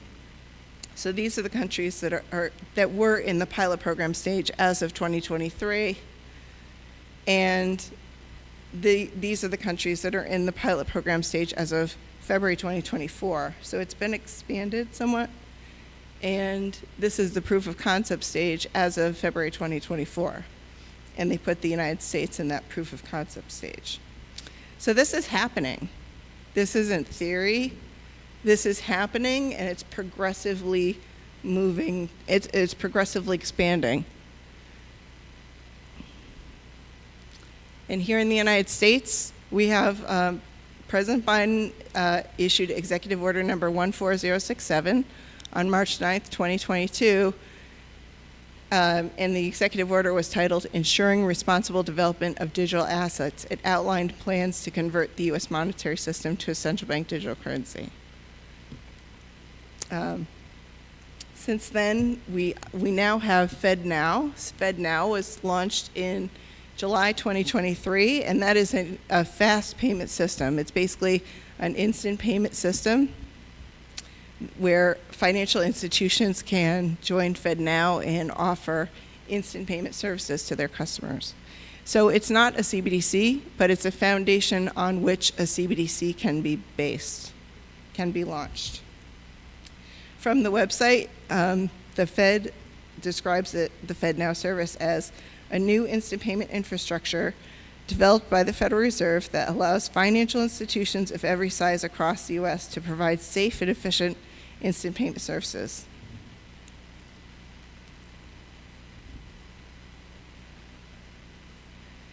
When they started this, when they launched this in July 2023, they only began with 57 participating organizations. It's now been expanded to 568 organizations. Their goal is to have 10,000 financial institutions sign on to this. So I don't really think they're getting very far. I think their progress is quite slow, considering their goal of 10,000. They only have 568 since they launched it in July 2023. So that's something. And here in the United States, we have the Fourth Amendment. The Fourth Amendment guarantees the right of the people to be secure in their persons, houses, papers, and effects against unreasonable searches and seizures. That right shall not be violated, and no warrants shall issue but upon probable cause supported by oath or affirmation, and particularly describing the place to be searched and the persons or things to be seized. So that is the law of the land. The government cannot conduct unreasonable search and seizure. They have to follow this in order to see your transactions. So a direct issue CBDC is completely contrary to our Constitution. Direct issue CBDCs are done in China. Their program is a direct issue. Their Caribbean countries are basically direct issue CBDC. India is also direct issue CBDC, but here in the United States, it is contrary to our Constitution. So how could they do that? How can they impose CBDC on us and skirt around the Constitution? That's what they're trying to figure out. And basically, I think what they would do is a synthetic CBDC. So what they call a synthetic CBDC would be to use the major banks as intermediaries. They could say, well, we're not restricting your rights to do this or that. The bank is. But the control would still be there. So Federal Reserve Chairman Jerome Powell confirmed in September 2022 during an event, he was asked about CBDCs, and he said if we were to pursue a CBDC, it would at a minimum have the following four characteristics. First, it would be intermediated, meaning there would be a bank in between you and the Fed. So it would be customer, bank, Federal Reserve. Second, it would be privacy protected, but third, identity verified, so it would not be anonymous. So they would be able to see all of your transactions because it would have to be tied to your digital ID, and you would be identified. So it would not be an anonymous bearer instrument. And fourth is transferable and interoperable. So we would be looking to balance privacy protection with identity verification. So a synthetic CBDC involves intermediation, putting a bank in between the customer and the central bank. But CBDCs would still be fully traceable, fully programmable, and tied to your digital ID, meaning that every transaction would still be recorded, monitored, programmed, and controlled by the major bank on behalf of the Federal Reserve or the central bank. So a synthetic CBDC could represent different classes of programmable, surveyable money that don't have to be directly issued by the central bank. But private banks instead, which issue the digital money that is programmable and surveyable in the form of maybe like a stable coin or a deposit token. JP Morgan has a digital currency, JPM coin, that's been up and running as of September 2023. And JP Morgan has been developing an infrastructure to run a new deposit token that allows settlements between banks for corporate clients. PayPal also has a stable coin called PYUSD.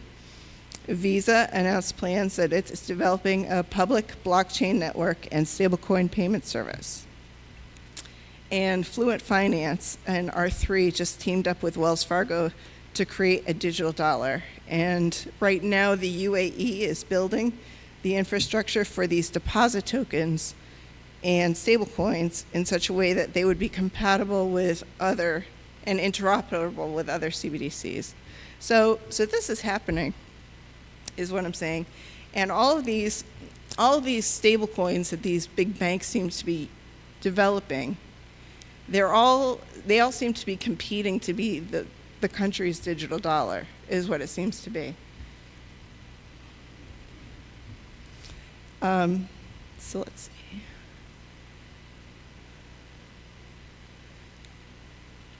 So blockchain-based deposit tokens. Blockchain-based deposit tokens are an emerging form of digital money.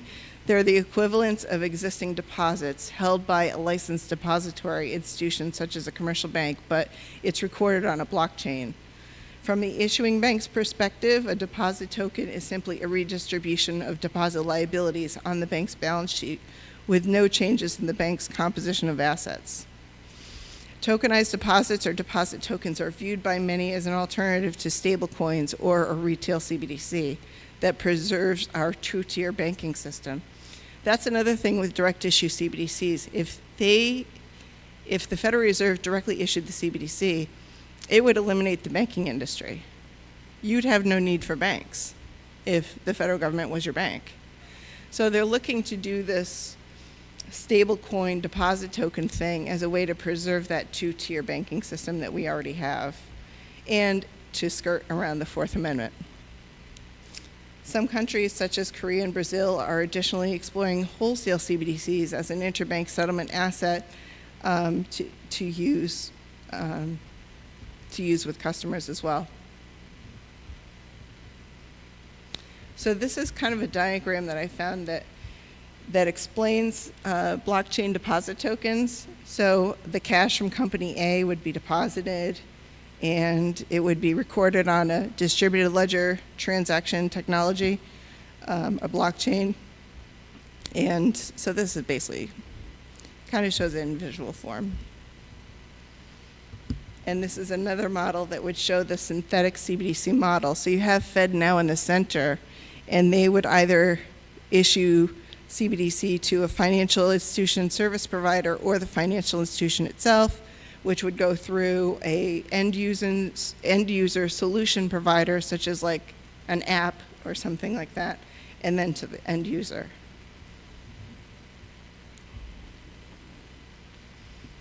But don't think that synthetic CBDC model of programmable money that's distributed by the private sector would do anything more to ensure your privacy or freedom than would a direct issue CBDC. The model would still have the same potential for authoritarian abuse and the same potential threats to individual freedoms as a direct issue CBDC. Ultimately, the private banks or intermediary issues of stablecoins or deposit tokens will team up with the U.S. government and the U.S. intelligence agencies, just as we've seen with the censorship of speech by the social media outlets on behalf of the government. So what we saw during the pandemic is what we could likely see in the financial structure, in the financial landscape. So we saw all of these social media companies censoring people's speech online. You couldn't say this about the pandemic. You couldn't say this about COVID-19. You couldn't say that. And the government was saying, well, we're not censoring you. The social media companies censoring you. Facebook's censoring you. Twitter's censoring you. We're not censoring you. The government's not censoring you. But the Twitter files, the release of the Twitter files revealed that the executive branch had direct access to Twitter's content moderating algorithms. So they had direct impact on what content was moderated on Twitter. And this happened with all the social media companies. So they affected what speech could be made on the internet through these social media companies without actually doing it, like they were doing it using the social media companies as puppets. I think we're going to see the same thing with synthetic CBDCs. You're going to have the government trying to regulate your behavior through financial means through these major banks. And we've already seen an example of this with Bank of America. On January 6th, anyone who was in DC, Bank of America turned those records over to the FBI voluntarily. They didn't even wait for a warrant. They didn't even wait to be asked. They just turned it over to the FBI. So that's what you could basically see with it. And there's also been a push to merge data sharing between Wall Street banking regulators and the intelligence agencies. And that's been promoted very heavily by groups like the Carnegie Endowment since like 2021 or so.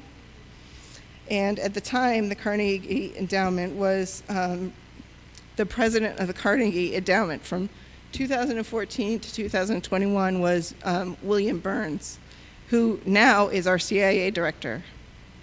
He's been the CIA director since 2021. And he's been promoting this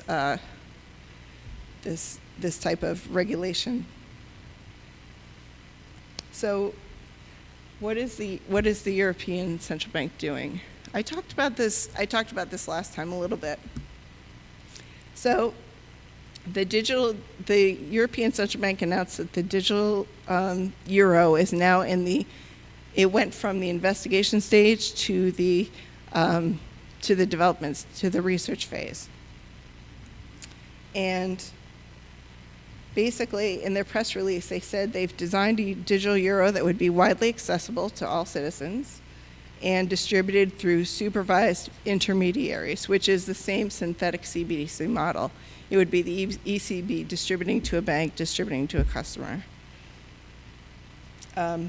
According to their report, the design envisages a digital euro in digital form of cash that could be used for all digital payments throughout the euro area.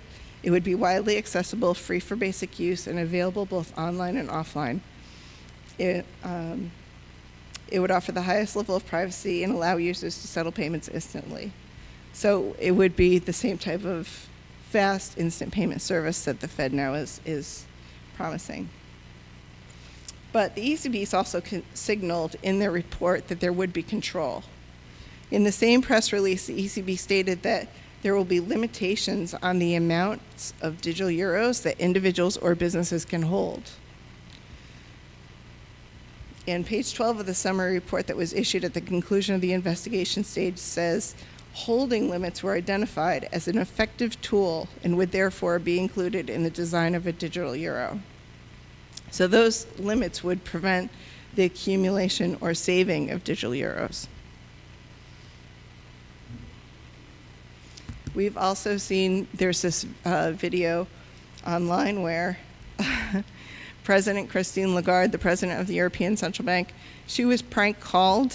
She thought she was speaking to the president of the Ukraine, and she was not. She was talking to pranksters. But she said there would be control with the digital euro, and she said that she feels it's dangerous to permit an individual to spend even 300 or 400 euros in total anonymity without the government knowing about it, or without the central bank knowing about it.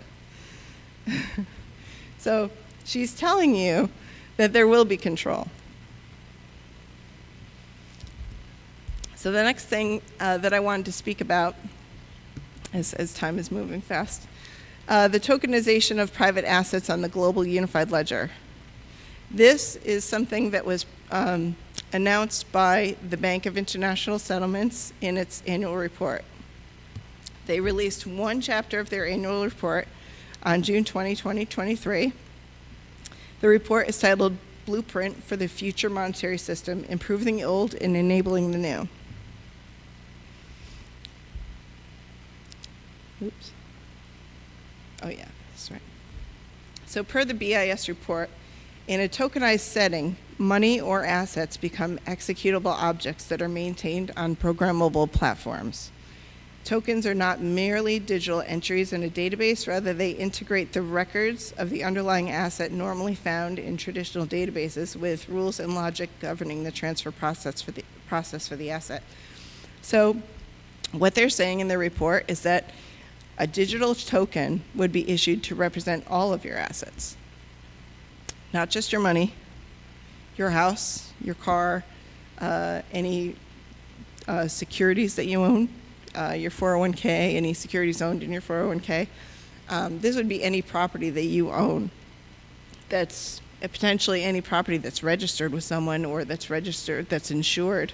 Anything that they can track could be represented by a digital token on a global unified ledger. So the report defines tokenization as a process of recording claims on a programmable platform.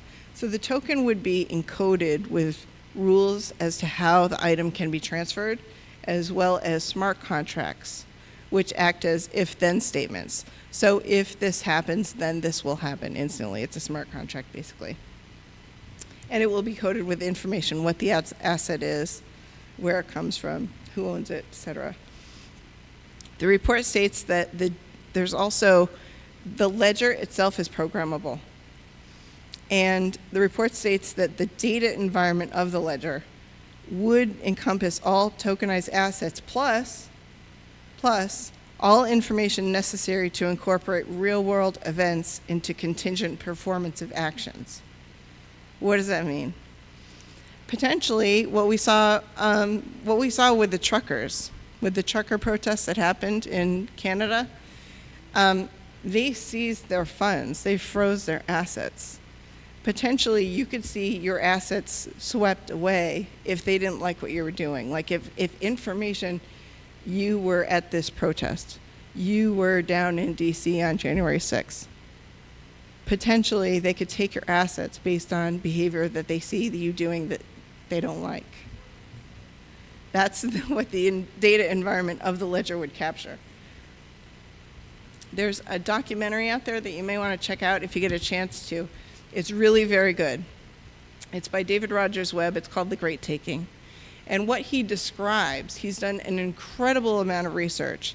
And there's a documentary and also a PDF book where he explains this. But what he explains is that the laws in this country, in the Uniform Commercial Code, have been changed. So with securities, while you think you may outright own a security, you don't. You actually have an entitlement interest in that security, and the securities, because there's a derivatives market and everything else, the bankruptcy laws were also changed, and if there were an economic collapse, all of the things that are collateralized for those derivative securities would be just swept away, just taken. So he describes a process by which you could lose all your securities, you could lose all your assets, you could potentially lose anything that's encumbered with debt if there were an economic collapse in this country. And we could see an economic collapse from really any number of triggers. De-dollarization, we're seeing de-dollarization, we're seeing nations around the world move away from the US dollar, have less confidence in the US dollar.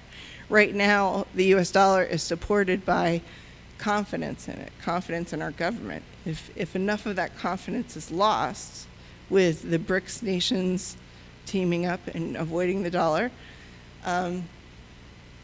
de-dollarization could cause a problem with the confidence in the dollar, and that could trigger an economic collapse. Cyber attack could trigger an economic collapse. Any number of things, any more wars breaking out could potentially trigger that. And so how many people have heard this phrase from the World Economic Forum that it's 2030 and you'll own nothing and you'll be happy? This is how that could happen. Any number of ways. They could do it with either the global, I think the greater threat, going back to the Great Taking, what David Rogers Webb talks about is really very interesting, and it's really very important to watch this. The greater threat is the global unified ledger. They could take your things, your assets more efficiently with the global unified ledger than he describes in The Great Taking. But both are threats.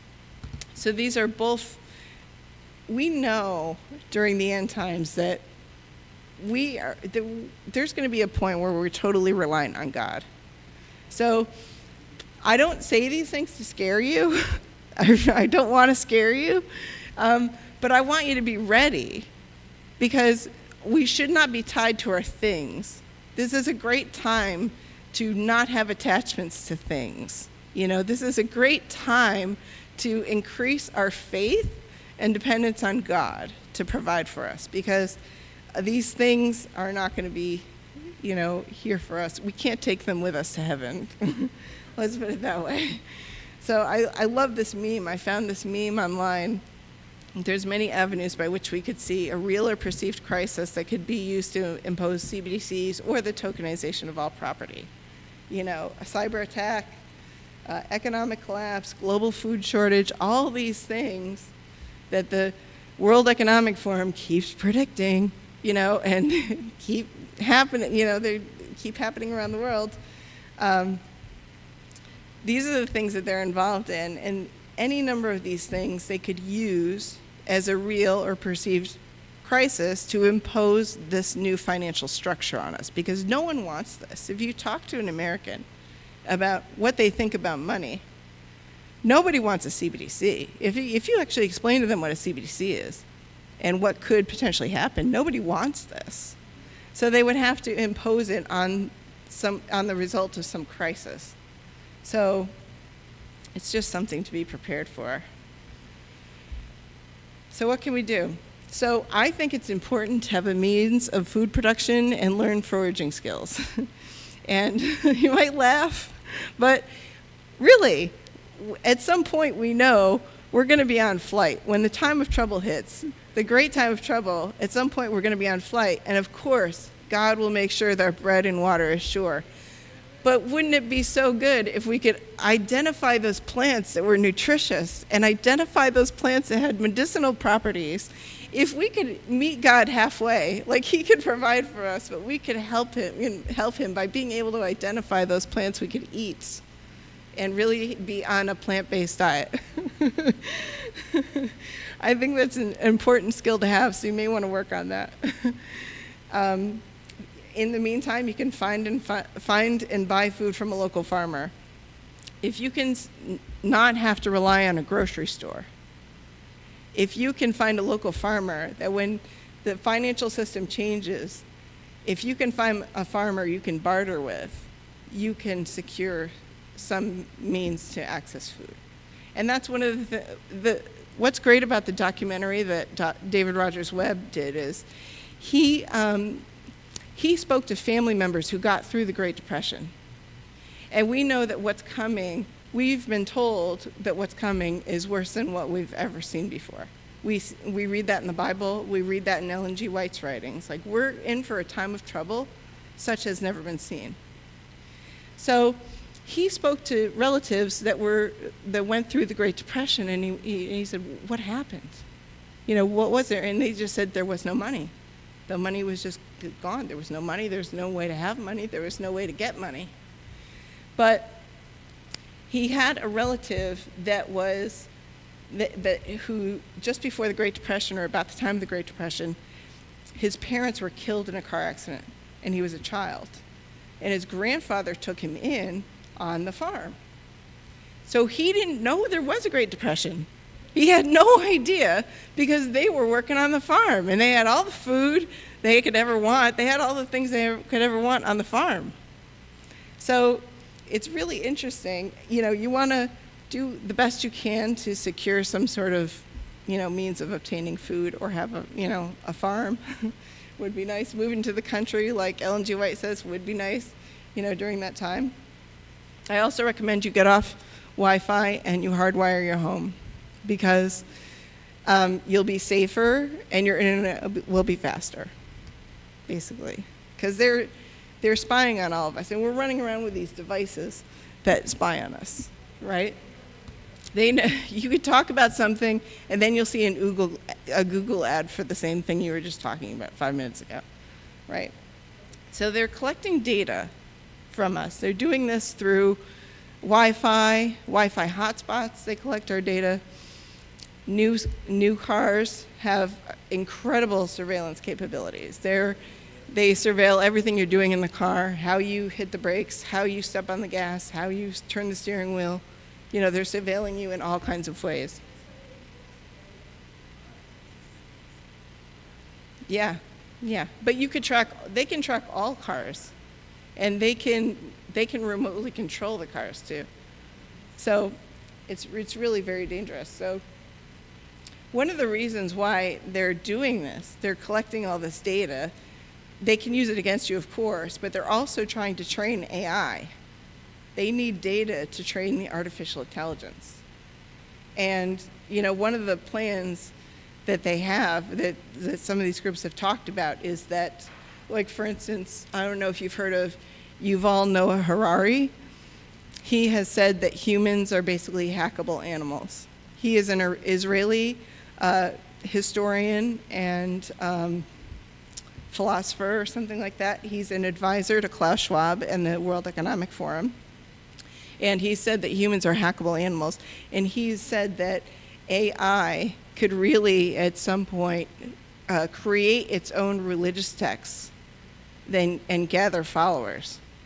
That's something he's predicted with respect to AI down the line. So they're collecting this data, they're using it to train the AI. I would throw out your smart TV also, because the smart TV has, if you read the terms and conditions, it says that you give them the right to film you in your house and to photograph you through the smart TV.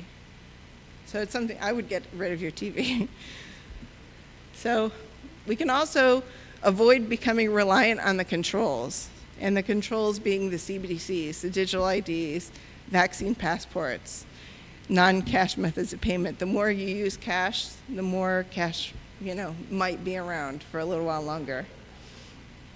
So basically, it's time to prepare. It's time to be awake, and it's time to realize the times in which we're living in.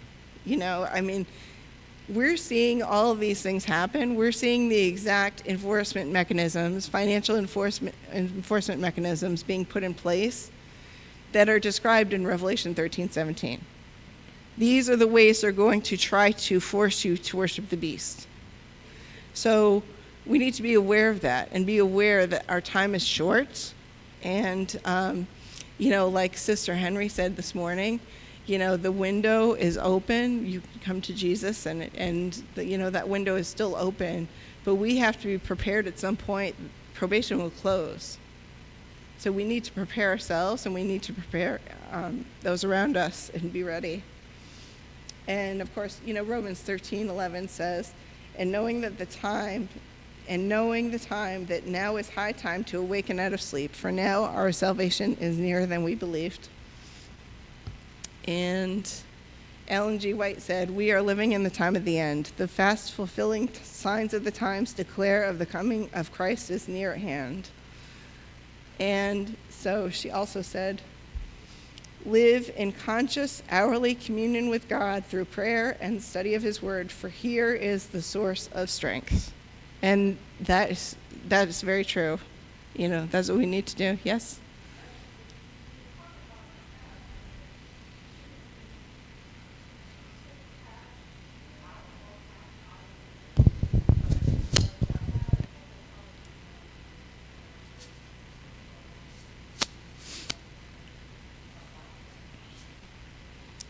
So you're asking if they should take cash out of the bank?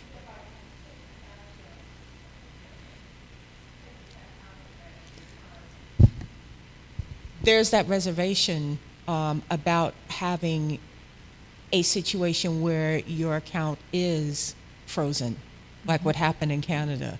Mm-hmm. And I was looking at one of the previous slides that you showed where, they could decide to just shut your account off. Yeah. And because they don't like what you're doing in terms of religious liberty. Right. So that's a concern that I have, because especially with the debanking, some of my colleagues are concerned that eventually with our own organization and some organizations like ours, that they would shut our accounts off because we are religious liberty fighters. Mm-hmm. So it's a good idea. I'm not a financial advisor, and I can't advise you financially, but I would say that diversification is never a bad thing. So it's good to have some cash in case they shut your bank account down for whatever reason. But remember, cash is not really the greatest thing in the world. It's still fiat currency that's losing value every day. What David Rogers Webb recommends is to have assets that you have good title to, that you own outright, that you don't have debt on, and have assets that don't have counterparty risk. So assets that don't have counterparty risk are like gold, silver, precious metals, things like that. In a situation where there's an economic collapse and really tough times, even tools will be valuable. Even skills will be valuable. Like somebody's going to not know how to cook, and you might be able to cook a meal for them and barter for that.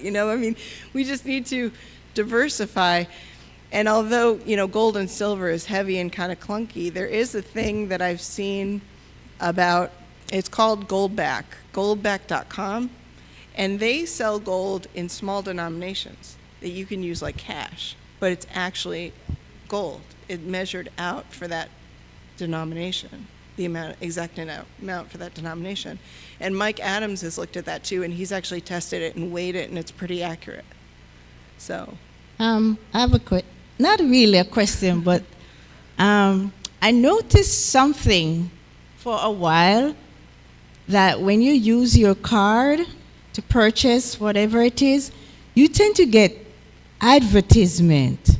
You tend to get things in the mail, and it's like they're tracking you with them. So I said to Dee, no, I don't want this no more. Let's have some cash. So because of that, I'm not rich, but I stock some cash that whenever we go in, whether you want a gas or you want a few grocery or whatever private thing I want to purchase, that's what I'm doing. And I don't know where that came, but I saw it was happening. I'm like, no, I don't like this. So you're right. We all need to stock a little cash so we, purchase so they don't have to track you.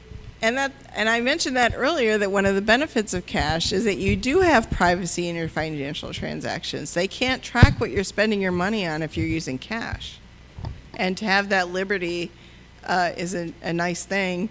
And if you keep using cash, then you'll have that liberty a little longer, before they take away cash and turn us into a total cashless society.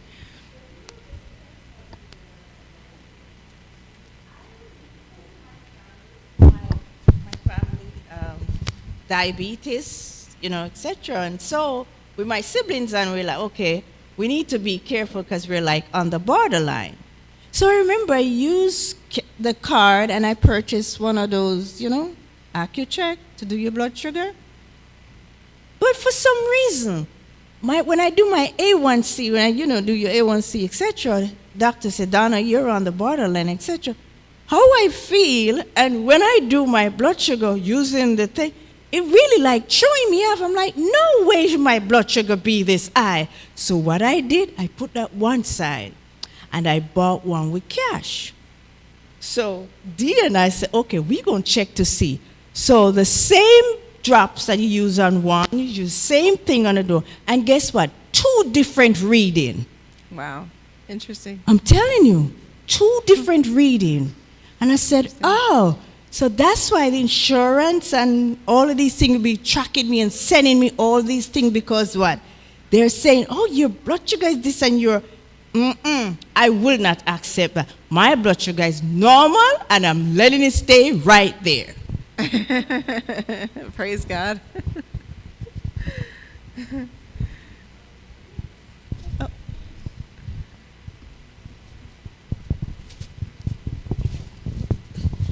Yes, my question was, one thing made me think about the gold. It loses value sometimes because depends how much money is in the bank. So I don't know how that works. I mean, it is confusing to me.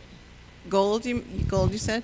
Well, gold has actually gone up in value quite a bit.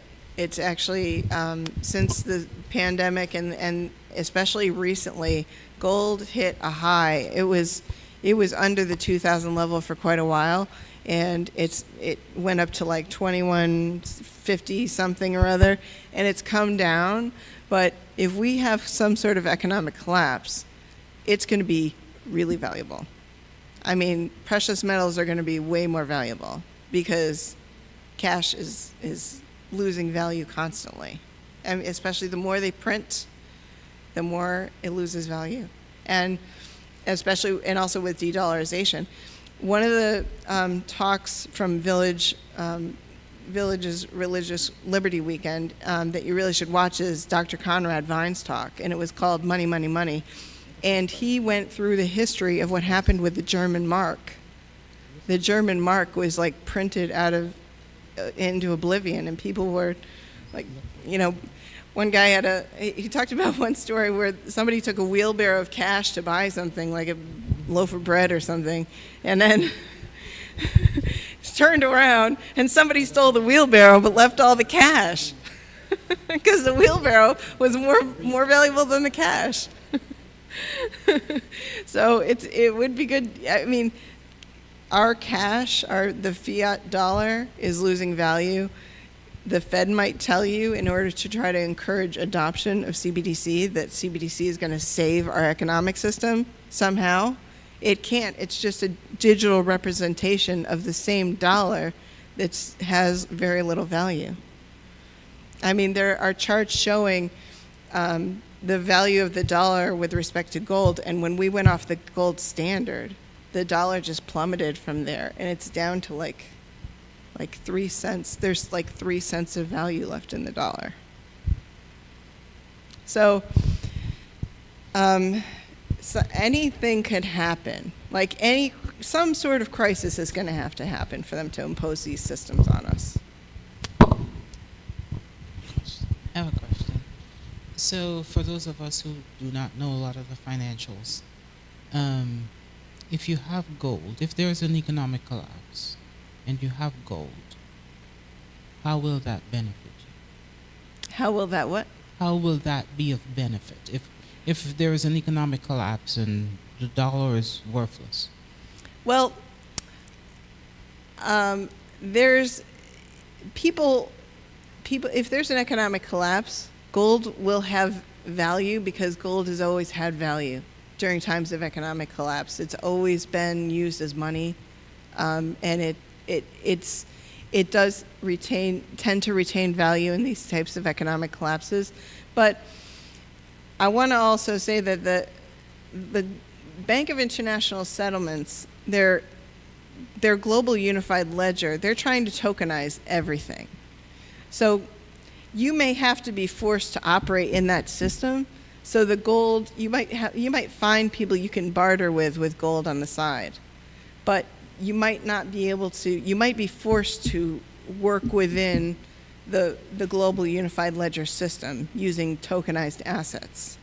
So it depends on how all of this unfolds. I can't really tell you how it's going to have value or when it's going to have value or whatever, but it has a tendency to retain value. But the system they're trying to impose on us of tokenization of all assets and then distributing tokens and exchanging tokens back and forth, they're trying to make you operate in that system that's recorded that they can track.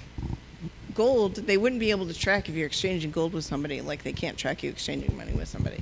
But somebody may find the gold valuable. Yeah, if I could add to that, I think the first thing, at least, well, I'll speak from my perspective, so that is not advice. But number one is get rid of all debt. Yes. So, especially in an environment like the one we're in now, in which interest rates are not super high, but they're higher than they've been in the last 20 years, because debt costs you a lot of money. Mm-hmm. So money is working. Either that money is working for you or you are working for the money. Mm-hmm. So the moment you owe money, you are in some ways giving away your work to someone else. And I guess, well, not so much I guess, but I wouldn't be surprised if that's one of the reasons why the Lord in the Word tells us not to have debt. Now, there's some debts that you need to have, because you cannot buy a house outright, not at these prices. But you need to be very mindful of your interest rates. So what are you making on your savings? Ensure you're maximizing that. And by the same token, make sure you're minimizing your interest rates on your debt. Mm-hmm. The point about gold is one that I've thought about in the past, because, it has value. It has had, historically, it has had value. But in a world, say, that we have this sort of supra-governmental control, I agree with you. I think it becomes a barter, but barter. Mm-hmm. But then it depends on if the individual that you're bartering with can do something with the gold. Because if everything is controlled, they might not be able to, and then the gold loses value. But that we don't know. That's very sort of long term. So I would say, for me, priority number one is ensure that I'm very aware of my interest rates and that I'm maximizing my credit interest rate and reducing my debit interest rate, on my debt interest rate. After that, me personally, I think I would be very keen on developing like farming skills and because the problem with the gold or any other asset is you cannot eat it. You know, and as I have a friend that is a gold bug. He's been a gold bug forever. He had gold since 2000 when gold was like $200. Yeah. So he's jumping on one leg now because gold is like 10 times the value. But ultimately, he cannot eat the gold. So in my mind, I think, and the next thing, at least that I think of, is probably find a way of having access to a source of food. Yeah. I haven't cracked that one yet. But that would be the only thing I would say. Because I know, you could walk away thinking, oh, I need to prepare and buy this and buy the other. And you have things that actually you can do right now, well, after the sunset, to address, things that are more immediate. Because really you want money to work for you. Once money's working for you, then you can start growing out, right? Yeah, that's a really important point. It is so important to try to get out of debt if possible, pay down your debt as much as possible, pay off your mortgage if you can.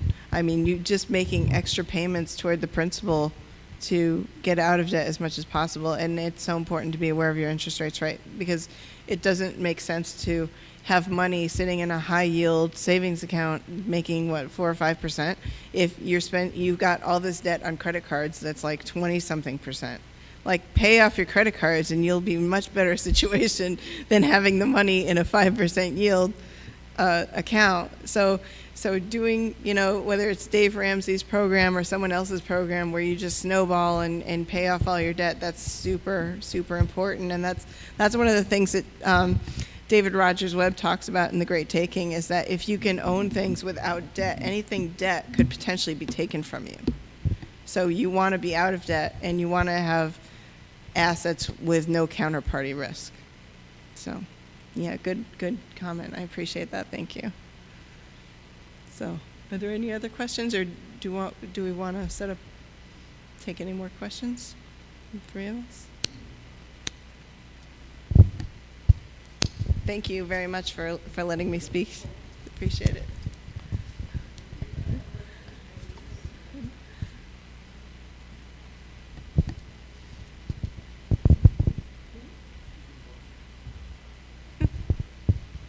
Thank you, Sister Eva. Do we have your attention now? I really appreciate Romans 13. Now is high time, and I hope nobody's going to go to bed tonight without making sure their lamp is full of oil, because we don't know. I have some advice. I think we should invest in personal protective equipment. The whole armor of God. Not part of it, the whole armor of God. Because all of these things we've heard today, all the stuff that's going on in the courts and the machinations with finances are designed to do one thing, that is separate us from the love of Jesus Christ. But God will have a people in the last days who, no matter what happens, they will keep the commandments of God and the faith of Jesus. I think I just quoted Revelation 12:17. And if I quoted a different verse, it's the same truth. So at this time, I'd like to invite Sister Louise to come up, and we'll have a closing hymn and then a word of prayer.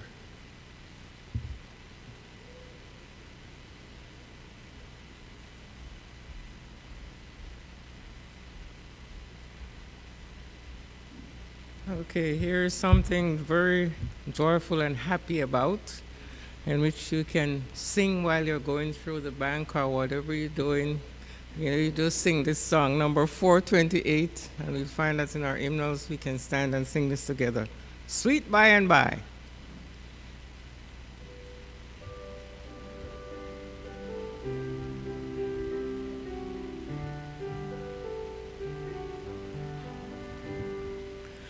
There's a land that is fairer than day, and by faith we can see it afar, for the Father waits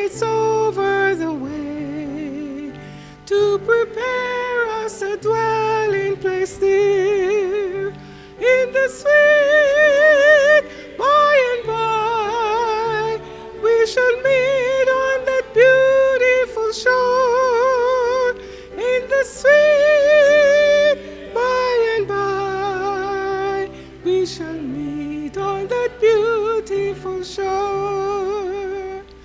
We shall sing on that beautiful shore the melodious songs of the blessed, and our spirits shall sorrow no more, not a sigh for the blessing of rest, in the sweet by and by, we shall meet on that beautiful shore, in the sweet by and by, we shall meet on that beautiful shore.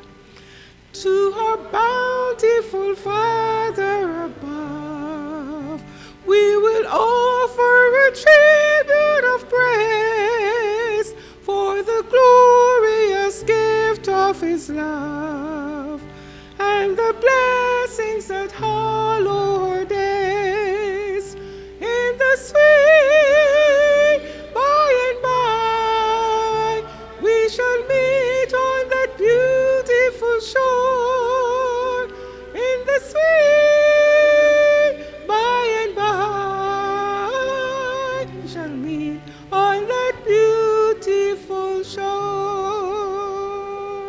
Keep that in mind, okay. Amen. Thank you, Sister Louise, and thank you, everybody, for attending. I want to thank our production crew for making for this stream and for the technical assistance today. And I would like to invite you all now to bow your heads with me as we pray. Precious Lord and Savior, we want to thank you for, again, Lord, for all your love, a love we cannot measure, but a love we can make our own. Father, we ask that you help us to remember what we have learned today, not that we would be scared, but that we would be prepared, that we would expect the darts that the enemy will hurl at us. But having put on your armor, Lord, we know you have enabled your people to be able to stand in that day, that we would not stand on our own devices or for our own reasons, but we would stand for your love and for your holy name and for the salvation of those who do not know you, Lord.